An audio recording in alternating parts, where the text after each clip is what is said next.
Bonjour, lundi 8 mai 2023. Combien de temps faudra-t-il pour qu'on appelle enfin les choses par leur nom? Combien de temps faudra-t-il pour qu'on accepte enfin de dire, officiellement, clairement, que nous sommes dans une crise démocratique, que nous sommes dans une crise de régime? La chose était évidente depuis des années. Hein. Elle a été évidente quand le vote des Français exprimé au référendum de 2005 a été bafoué par le traité de Lisbonne. Elle a été de plus en plus évidente au fur et à mesure des élections présidentielles, où un président qui a des pouvoirs exorbitants est élu de plus en plus au rabais et par défaut. Eh bien non, tout au plus, ceux qui gouvernent admettent-ils qu'il y a peut-être des petites choses à revoir.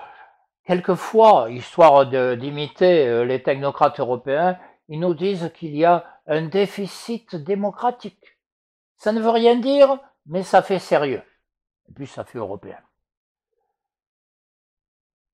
La chose, quand même, a fini par percer dans les esprits. On a vu, au fur et à mesure des années, des rapports, des commissions qui se préoccupent effectivement du fonctionnement de la démocratie. Mais qui se souvient, et quel a été l'impact, qui se souvient du rapport Jospin, qui se souvient de la commission Bartolone?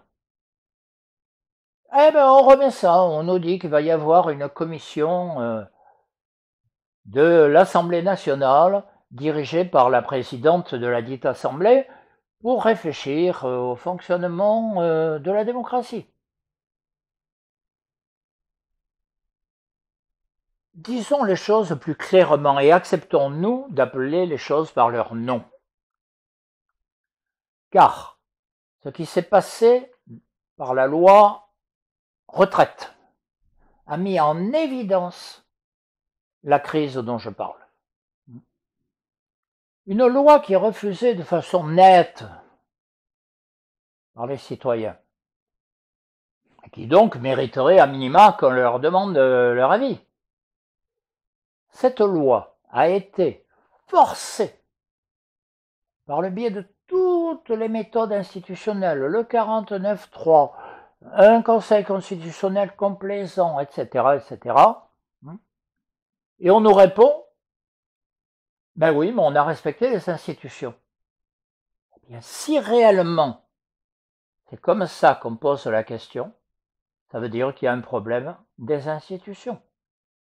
Et que donc, il faut repenser les institutions.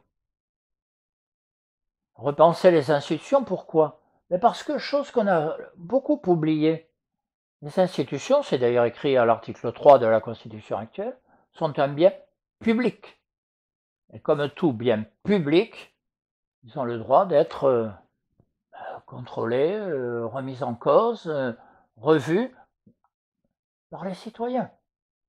C'est la nature même d'un bien public. Cette question est là, on ne peut plus la fuir. Et ce n'est pas la peine de se retrancher derrière tous les mots qu'on entend de ci, de là. Oui, ça a été respecté. Oui, ce n'est pas la rue qui gouverne, etc., etc. Ce n'est plus la question. La question, c'est qu'il y a un problème de régime. Il y a une crise. Et cette crise, il faut la surmonter par les moyens démocratiques. Sinon, nous courons à des affrontements que tout le monde regrettera.